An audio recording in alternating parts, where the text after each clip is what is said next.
Dragi gledaoci, dobrodošli u još jednu epizodu emisije Diplomata. Naš današnji sagovornik je ambasador Republike Kube u Srbiji, njegova ekscelencija Pavel Orensio Dijaz Ernandez. Your Excellency, thank you for taking the time off your day to speak with us and give us this opportunity to explore not just the relations between Cuba and Serbia, but also the current situation in your country. Thank you very much to Euronews, and we are ready. Of course. Thank you. Now, Your Excellency, you presented your credentials only past year in December, so you had some time, but not too much to settle in here. Could you tell us how were your impressions of Serbia, but most importantly of its people?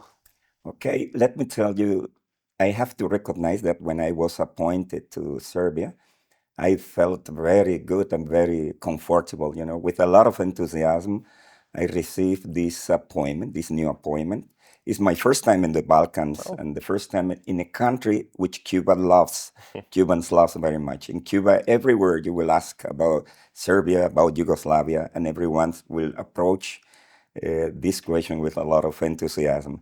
So coming here and having the opportunity to walk a little bit in the Serbian and Belgrade streets, most of it was revealed, this love, special sympathy towards Cuba. I think this is the most interesting thing I have saw so far. And besides, there are some other things. The way Serbians and people in Belgrade are organized, everything, the discipline with which they face daily challenges. This is something that is very special, and has to do with this resilience we see from the Caribbean when we speak about Serbia as a nation with a lot of history. But besides that, and behind that, you will find a culture, a very strong culture, modernity, and sympathy. And this is something that really makes you feel very good in your new activity. Thank you. It's certainly good to hear that you've been pleasantly welcomed here to Serbia. Could you tell us what will be your main priorities during your tenure here? I think Cuba and Serbia has built a long way of exchange in different areas. And in the last years, I would say that we were able to build a wonderful framework of legal instruments, which are very important to foster relationship between the two countries. And I think I have come in a good moment to try to implement most of this goodwill and most of these plans, because all plans, first of all, goes to a paper. You have to put some legal instrument to have the capacity and the legal framework to realize them. I think we have a lot to do. There are a lot of common interest and projects already foreseen in which we can move ahead. I would point out, for example, biotechnology, science, and agriculture change. There are many things that were already discussed in the past and were already identified as common grounds. I think there will be my priority. We have in front as well a very important event which will transform Belgrade in the capital of the world, I would say, not only for the Balkans and Europe, and which is the Expo 2027. And I think it's a privilege for an ambassador to be here, present during this big event. And Cuba is given a maximum priority and interest to this event. And this is something that I have to focus with a lot of energy, enthusiasm. And I think that will be the main things that we will focus in the future. Okay, thank you for that response, Your Excellency. Okay. Now, you mentioned yourself, we have long diplomatic relations. Serbia and Cuba have had diplomatic relations for over 120 years now, or should I say also Yugoslavia as well. During that time, this is a relationship that not only survived the Cold War, but also all the geopolitical complexities of the 21st century. In your view, what is the recipe that has kept Belgrade and Havana so close despite this geographical distance? You're right when you said that it went along over 123 years already. We just celebrated that day. And it proved that the relations are really solid. And it was established in 1902 and until today, despite all these world events, including the wars, and the Cold War, and etc. I think behind that, there is no secret. There is something most important than secret, which is when two nations, two people, defend many commons, many things that are so important for international relations in general. I would say this is the first thing. We both love and are engaged in the defense of the international law, the good, let's say, scenario to develop relations between nations and countries, and this is in the basis of our relationship from the very beginning. But besides that, there is a mutual sympathy that goes beyond the distance and beyond the history, because our history is that of invasion, colonizations, etc. But something is in common beside that. There is a rhythm of life that makes us very much closer.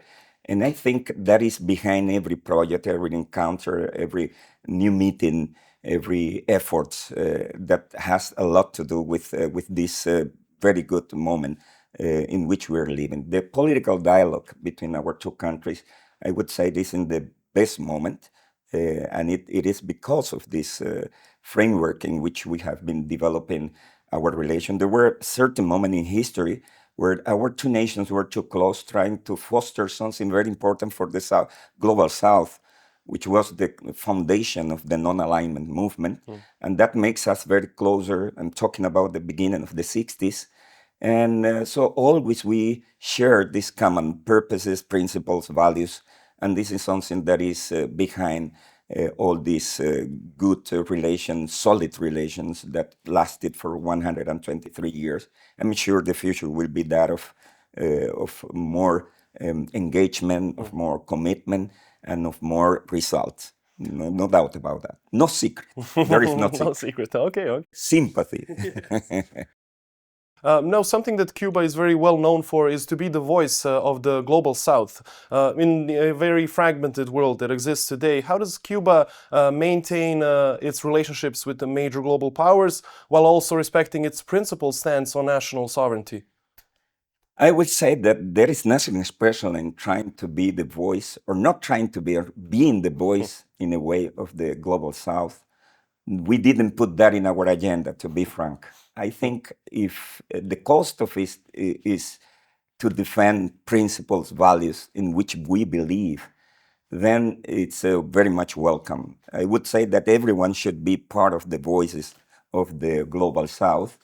And in this case, I would suggest that Cuba is ready, as it was in the past, to defend principles that we consider very important, like sovereignty, self-determination, like independence of countries, like peaceful coexistence. And it comes the answer to your question, in the sense that we are moving in a very complex world, where there are, unfortunately, superpowers that will impose their wills and conceptions of the international world, and we should be able to try to move without losing all these principles, values that I was talking about. I would put this in three pillars, in my opinion. One is active diplomacy. You have to be an active actor. You cannot be ignorant on one hand, or just quiet when events, very important event that has to do with the future of the humanity, and just being calm at home, just looking what happened around. You have to be active, and we have been doing that for a long time in all multilateral forums, in all spaces, defending dialogue, defending solidarity, defending values, defending peaceful relation against the war. And this is something that Cuba has done so far and will be doing in the future. I would say this is one of the most important things. Second thing is the way of trying to contact and to commit yourself with a relation with all countries, not matter which big or small they could be, but having only as a basis in the scenario of these relations, the mutual respect, the respect for the other's interest. And in that sense, we could be able, and we are at the moment, to foster and to develop relations with big allies that we have, like China, like Russia, but not only. We are having normal relations with the countries of the European Union and the countries of the South, the global South, and you have to be active in that sense as well. Not matter which political system they would represent, ideologies. It doesn't matter when it comes about trading, about commercial relation, about financial relation, about solidarity, about cooperation. So if we recall, for example, the time of the COVID-19, where Cuba was very active in being present in different countries, where it was very hard to confront this difficult moment, this pandemic moment. Cuba sent brigades, medical brigades, to countries like Italy, for example, which is a country from the First World, member of the European Union. But as well, we were present in more than 30 countries with Cuban brigades trying to combat the COVID-19. You should know that Cuba was able to prepare its own vaccines. We actually had 3 vaccines that were used during that period of time, and they were present, and they were able to combat the illness, the pandemic disease, in many countries in the world, including South America, Central America, Asia, Africa. So we were really very much active in that sense. So here it's not a question of how to manage to make relation with the biggest power. We are able to.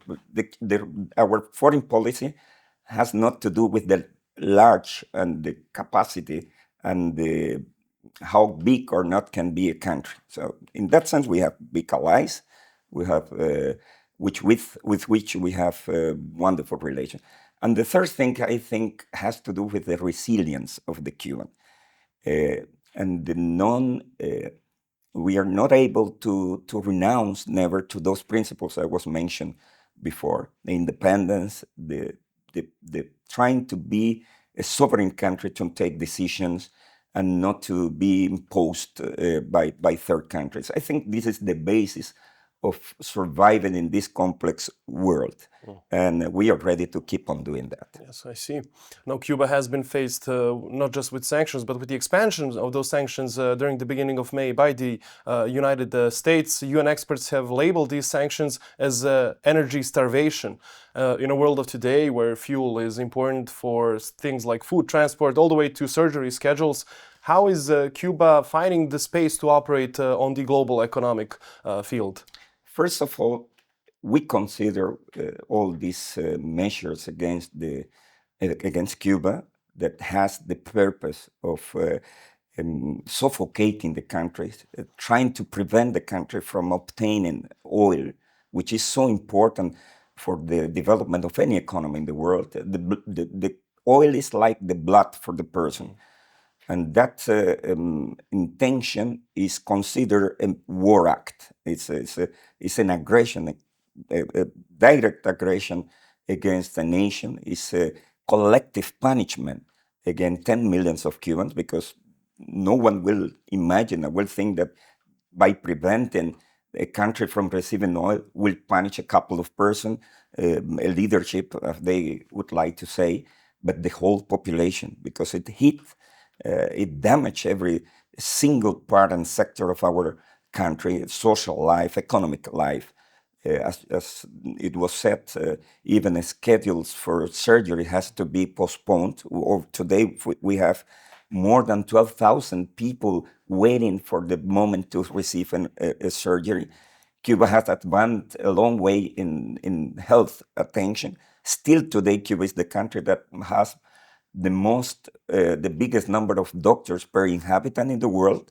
It is a strong investment in human being, having the human as a center of our society. And today it's so sad to see that you even cannot, you have to postpone surgeries, very important, because of the lack of electricity and things like that. It's very It's very sad to hear that, but it's not. It didn't come only from the 1st of May for that executive order.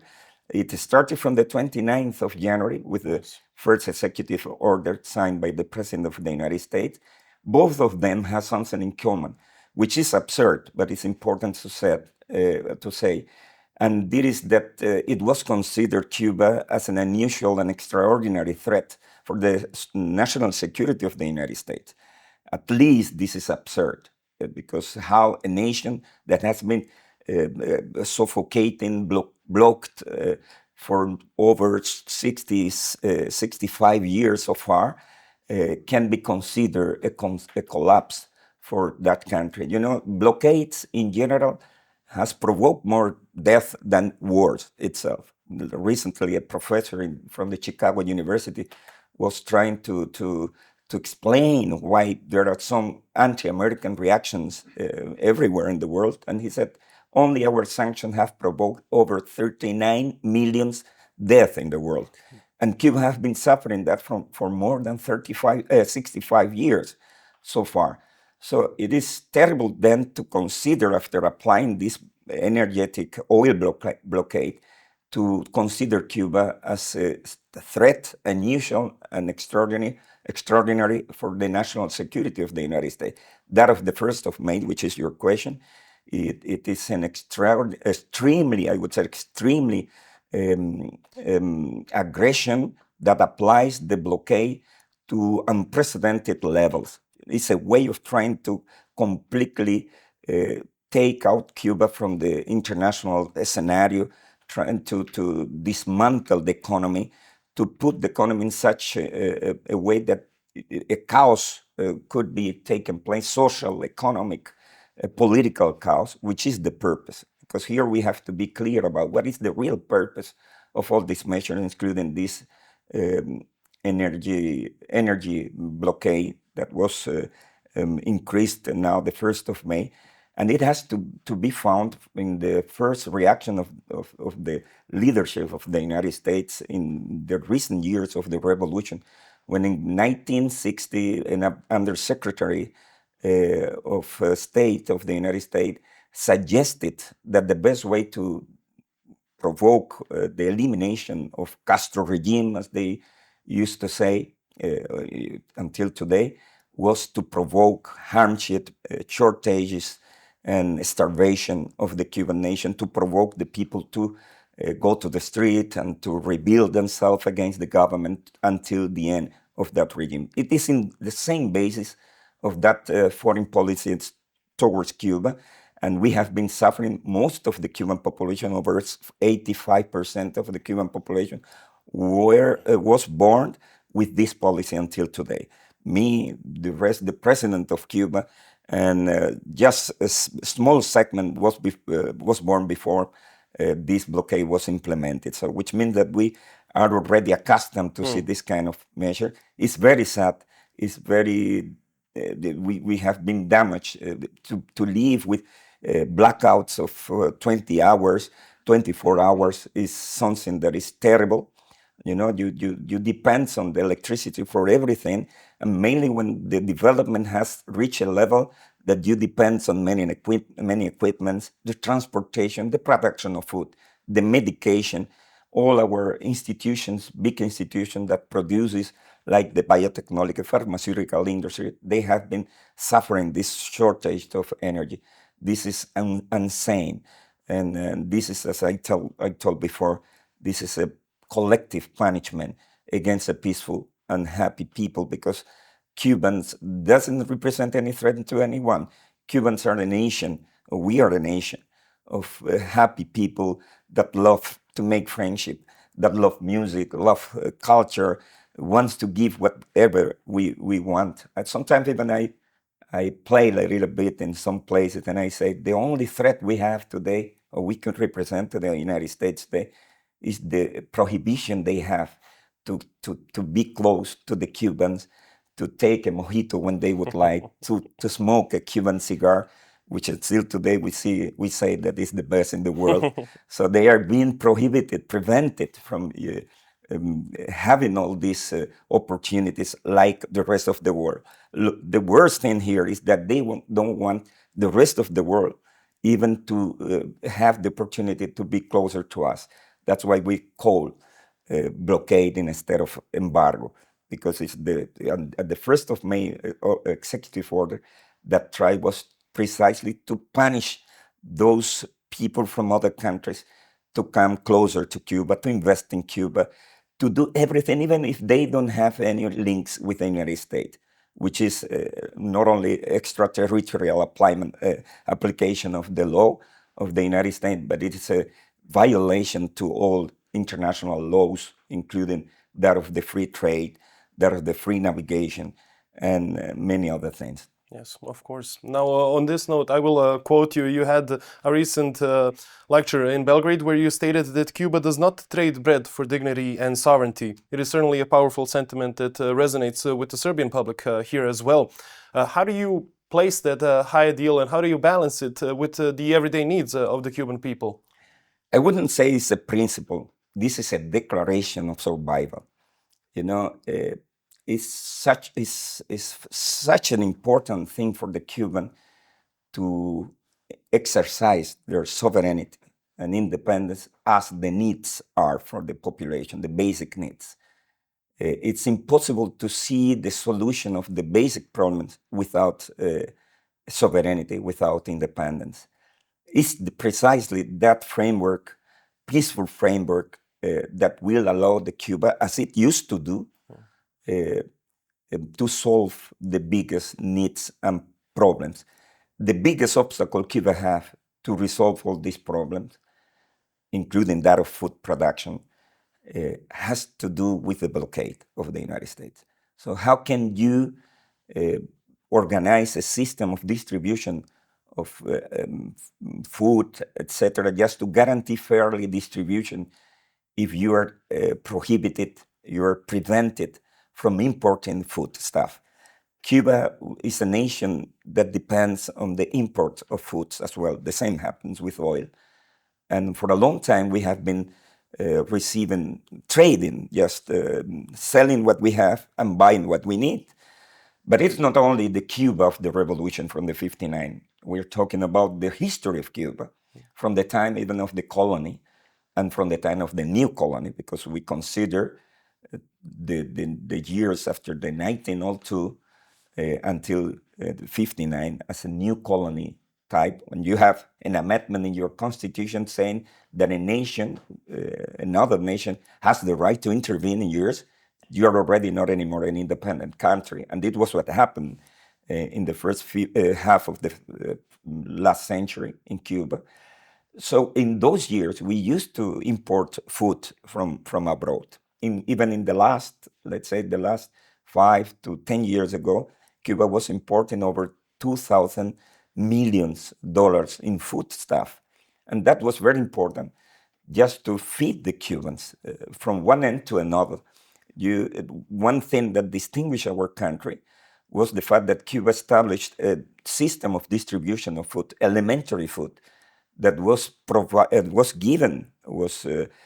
distributed from one part in the eastern part of the country, Guantanamo, until the Pinar del Rio province, guaranteeing through it the food and the nutrition of all the Cubans, not matter who you were, not matter who you work, no matter who you could be or what the preferences you could have. And it worked until, of course, the shortage started, and it was very difficult for us to keep on trading as we used to do in the past. But this is more a kind of a sentimental, principle kind of approach to what is happening, a symbolic expression. When, of course, we are not talking about bread. By the way, bread is one of our priority. We have been using even all kind of possible energetic means to try to keep on producing bread, which is so important in the diet of anyone in the world. Here in Serbia, by the way, it's very important to accompany the food with bread. Of course, it's a But tradition. of course, when we said that we don't change bread for sovereignty, means that sovereignty is the framework, is the scenario that allows those who has the responsibility of guaranteeing that to precisely to produce, to make the people, nutritional, solid and valid, and to promote politics that or policies that will provide them with the best environment to develop and to go ahead. That's what was what we had in mind when we said about that. But even so, Cuba, of course, is trying to do its own solution, to come with their own solution in front of this situation. We have been doing that so far, because this is not new. After the revolution, the triumph of the revolution in the 60s, when the blockade started, we were prevented from exporting all our products to the United States. And even before, Cuba was very much involved in this Comecon process and the socialist bloc. We had to make our own national solutions. And this is something that we are doing today, just trying with a lot of creative to reorganize our economy, to make some changes that are very important. We are given very much importance to the private sector, which is in this moment has proven that it was very important to move the economy from the internal areas, just being involved in different sectors of the economy, not only that of services, but as well as production, to try to foster and to give priority to the food production, renewable energy, because since we have to import oil, and we have a little oil, Cuba produces 1/3 of the oil actually that Cuba needs. We are producing around 30,000 barrels of oil a day, which is 1/3 of the 110,000 we need daily. We have plans and we are pushing the production of oil. We have some oil. It's a heavy oil, complicated oil. It's hard to refine that, but even so, we are doing that. Recently, we were able already to work on it, and we, for the first time, are producing naphtha, gasoline, and some other product from the oil, which is a very important step forward. We never did it before, so in the middle of the crisis, we could obtain one of the biggest scientific result in this area of the energy. But we are given very much priority to the renewable energy. Yes. And today, 50% of the electricity we're producing comes from the sun, which means thanks to the implementation and thanks to China as well, because it is as a result of an agreement with the Chinese government. But we were able to implement some photovoltaic park over 50. I think we are approaching already to 60, and it is representing today 50% of our energy. And still, it's a long way to go. But our main interest is to put the sun energy as one of our most important sources for the production of electricity. Concretely, the families in residential areas, they have been implementing all these solutions to their own problems, since we don't have that possibility of guaranteeing 24 hours electricity. So we were able to change this matrix, energetic matrix. And we're doing the same, by the way, with the transport, because one of the things that is more damaged and hit by this energetic blockade is the transport. Without transport, you cannot do practically anything, because people have to move to be transported to their works, and as well to the factories, to the industries. And we are now given priority as well to the electric transportation. And a lot of investment have been done in that sector as well. Tourism keeps on being one of our priorities.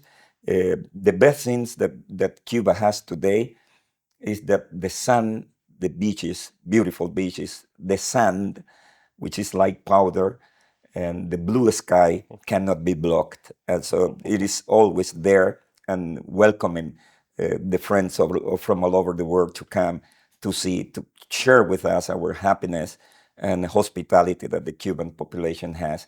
And thanks to that, still the tourism is a prominent and very important industry. It's true that it is the number of tourists coming to Cuba has decreased, unfortunately, because as a result of this lack of oil and gasoline, turbo gasoline, a lot of airlines have decided to postpone flights, and there are less airlines companies coming to Cuba than in the past. And but still there are tourists coming to Cuba, among them Serbians, by the way. Oh, of course, and we do know a lot of Serbians that have been going to Cuba before this situation, but it's very impressive nonetheless to see how Cuba has adapted to the very harsh circumstances that it's currently in. What I would like to move back to is the relations between Serbia and Cuba. I would like to know, where do you see a new impetus for our bilateral relations? How can we move beyond just traditional trade towards a more resilient partnership?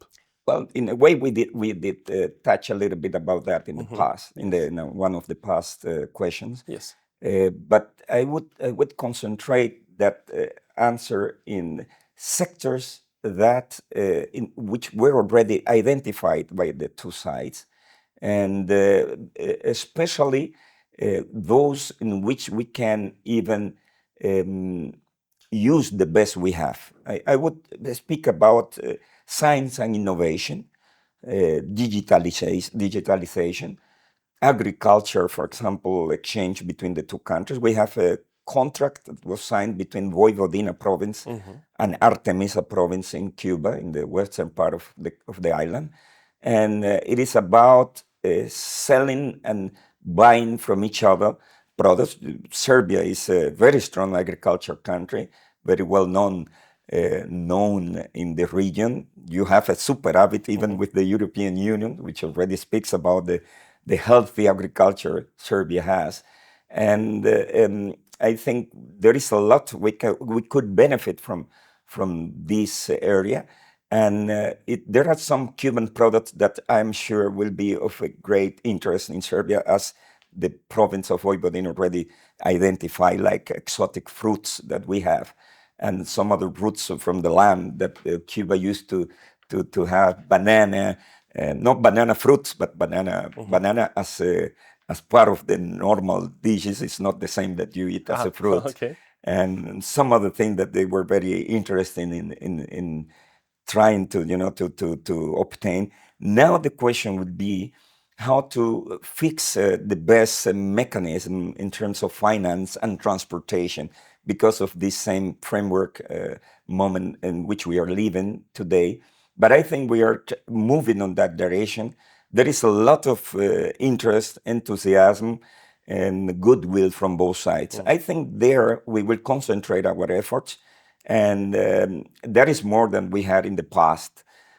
I would say the biggest challenge we have both is to try to increase the level of the trade and the economic bonds and ties to the same level the political dialogue has reached. So we advance a lot in the political dialogue, not only in bilateral scenario, but as well in the multilateral sphere. Yes. And I think it's time to move ahead in those areas that will be of mutual benefit. And I would say there we will be obtaining better results, and we will move a little bit forward, one step forward, beyond our traditional ties in the past. So there is a good foundation, but there's still more potential for growth. But it's certainly an active partnership on the both sides. Taking advantage of this foundation is a very important thing. We are having this strength in our side. So I think we have the best moment to move ahead. Absolutely. You mentioned the Expo at the beginning of our interview, so maybe it's a good time to touch upon that. Cuba was actually one of the first countries that confirmed its participation on Expo. The focus will be technology, but the theme is play for humanity. And on this regard, I would like to know, how is Cuba planning to showcase its unique blend of sports, arts and culture to millions of visitors that will be coming to here to Serbia? I will say that we, from the very beginning, gave to this event a very important priority. And Cuba has mobilized itself in trying to present there the best we can. The slogan and the main themes allows us to show exactly what we could be able so far to obtain in our development in our country. When you talk about sports, when you talk about innovation, when you talk about culture, those are things that were in the agenda, in the Cuban agenda for all the history, and we have a lot to show there. I think a good combination of those elements in a very creative way. We are working on that still today, of course. We have been able to participate in all these preparatory meetings that are taking place here. Myself, I have the opportunity to visit something like 3-4 times the places where the constructions, which is it is giving us already ideas about the greatness and the big thing that the Expo Belgrade 2027 will be for Serbia and for the Balkans, for Europe. And we will try to bring the best we have. I think, for example, if we will speak a little bit about each of these concepts, I would say that in sports, for example, we will try to bring our best sportsmen, those who are very well known here and in the world, champions. And Cuba had a very strong school we were talking about in advance. Yes. In different sports, box, athletics, volleyball, and we will try to combine that with everything that will be taking place there. I can imagine a couple of big personalities there in the Cuban pavilion talking to the population that will be around in those days, organizing some kind of public training, playing in the middle of these areas, which are very rich look for this kind of event. The same about culture. I can imagine the Cuban bands here playing and showing dances and this carnival feelings that you can feel on the Cuban streets there in the middle of the fair. So we will make a lot of noise. Everyone will know that knows that Cuba is there, and this is something that is behind, and this is inside us, is in our heart. And about innovation, I think it will be a great opportunity to bring over the best we have done so far in the biotechnology and pharmaceutical industry. We are very much keen to show to the world, for example, the last medications we were able to obtain thanks to the scientific work of our scientific people. For example, the vaccinations against the cancer, lung cancer, and some other cancers, and many medications that are very much ahead in the science. And I think that will be a very good moment as well to try to make contact with other counterparts in terms of commercial trade relations. And I think the best is that we see the platform of 2027 in this aspect at a great opportunity that no one should lose. Yes. And we have a lot of enthusiasm and a lot of optimism in which Cuba can obtain from this important and special event. Yes, Cuba certainly has a lot to display, and we're looking forward to its participation at the Expo. For the last question, Your Excellency, looking at the future, how do you see the evolvement of Serbian and Cuban relations in the upcoming years? Well, more or less, we already advanced that. If we were able to achieve these ideas and these objectives that I already spoke about, trying to foster those things that we were not able, that are pending, let's say, not able to obtain. No, those are pending subjects. If we were able to obtain that, for sure, that will be a future of shared not only principles, values, as we started this interview with, but that will be a future of more friendship, of more economic ties or more results in benefits of both countries. I would be having the opportunity to buy here in shops in Serbia the big avocado we have, or the big mangoes. I will be able to see a restaurant in Cuba, Serbian restaurant, to show the Cuban chebapi and other such beautiful and tasted food. Cubans will be very happy to test the rakia, all the kinds of rakia you have. And mojito will be more available in all the shops and the restaurants in Belgrade. But for sure, that will be, no doubt, a future of more friendship, more engagement, more love, more sympathy, and of course, a future of shared principles, because the history of Serbia has proven the love this nation, this population has for fair and good values. And this is something that Cuba shares with a lot of love as well. And this is what we would be interested to see, and in which I will concentrate all my efforts to achieve. Of course, Your Excellency, we wish you luck on your mission in the future, and thank you once again for taking the time after day to speak with us. Thank you very much to Euronews. We are ready for you. That's good to hear. Thank you. A našim dragim gledaocima, hvala vam što ste ostali sa nama do kraja. Gledali ste razgovor sa ambasadorom Republike Kube u Srbiji, njegovom ekscelencijom Pavelom Orencijom Dijazom Ernandezom. Ostanite uz nas jer dalje idu diplomatski događaji. Dan Afrike i Dan prijateljstva sa narodima Afrike svečano je obeležen u Palati Srbija. Svečanost je počela intoniranjem himni Srbije i Afričke unije, a prisustvovali su joj Đuro Macud, predsjednik vlade Srbije, Marko Đurić, ministar spoljnih poslova, predstavnici ambasada, diplomate i druge istaknute ličnosti. Srbija je ponosna na tradiciju prijateljstva sa narodima Afrike i spremna je da nastavi da gradi odnose sa svim državama tog kontinenta, izjavio je Macud. Dragi prijatelji, ako želimo da idemo brzo, idemo sami. Ako želimo da stignemo daleko, idemo u društvu.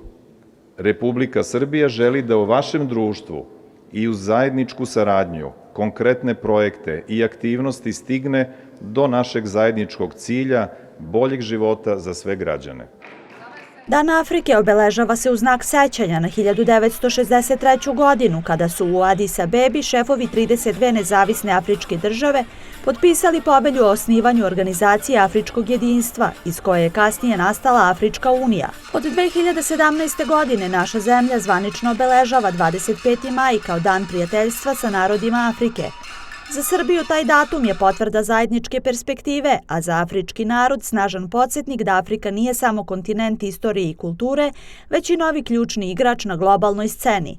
Srbija vidi saradnju sa zemljama afričkog kontinenta, ali i sa zemljama nesvrstanog pokreta kao jednu od glavnih komparativnih prednosti naše spoljne politike i uvereni smo da budućnost pripada zemljama afričkog kontinenta, ali i zemljama kao što je Srbija, koje su u stanju da se prilagode novim okolnostima i da na neki način predstavljaju most između kontinenata, civilizacija i ideologija u jednom veoma teškom vremenu.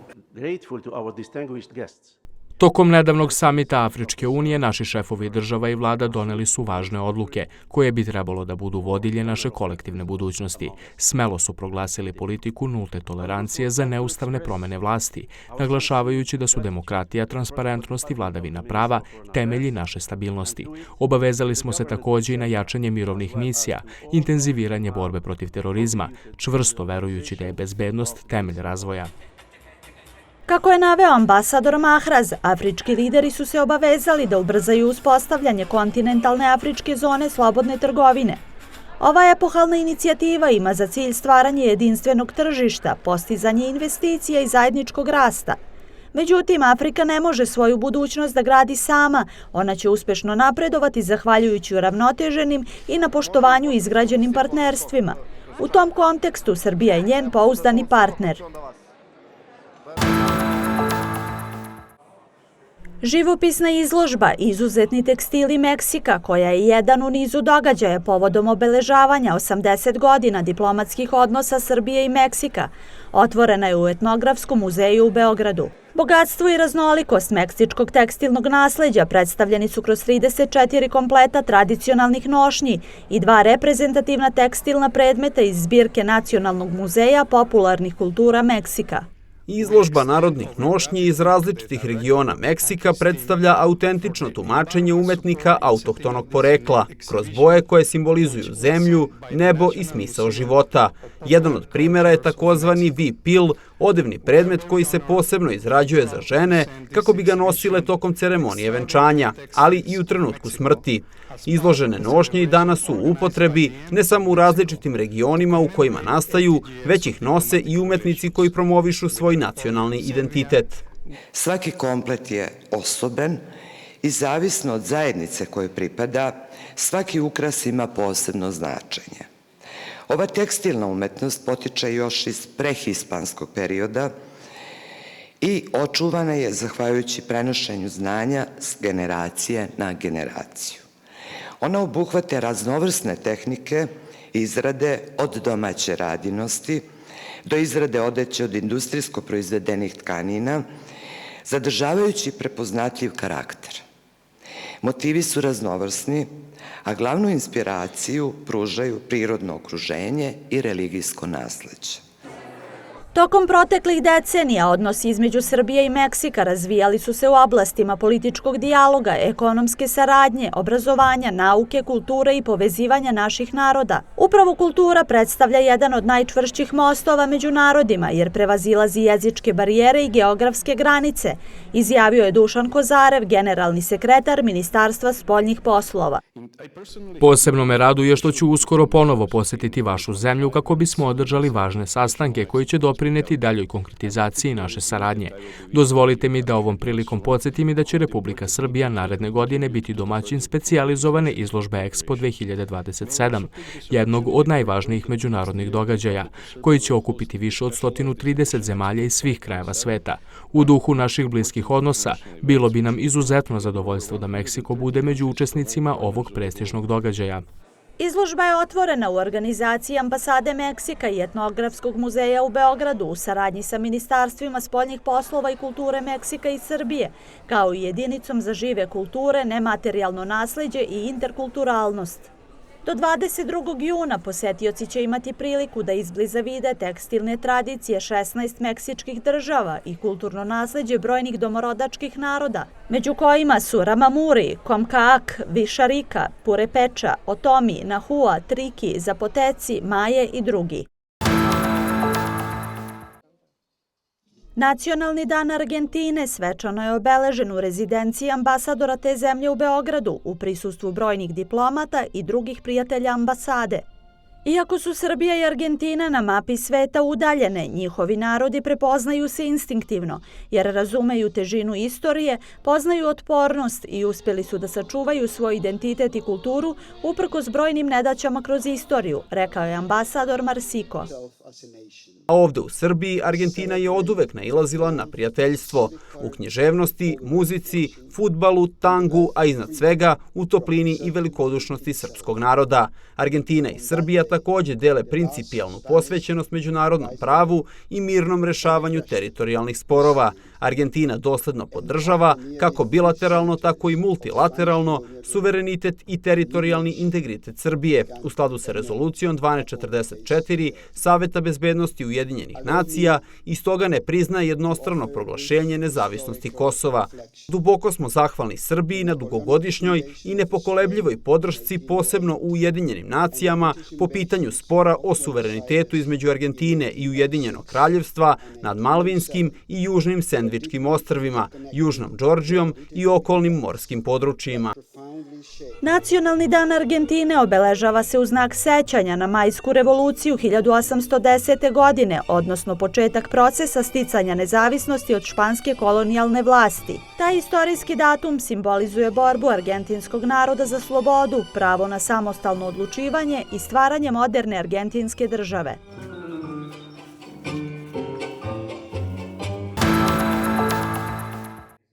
Izložba Trenuci u vremenu Muhammeda Muheisena, fotoreportera i dvostruko nagrađivanog dobitnika Pulitzerove nagrade, predstavljena je u Silosima u Beogradu, nakon čega je ovaj svetski umetnik održao predavanje u Evropskoj kući. Govorio je o svojim počecima i izazovima profesije sa kojima se susretao dokumentujući izbegličke i ratne priče.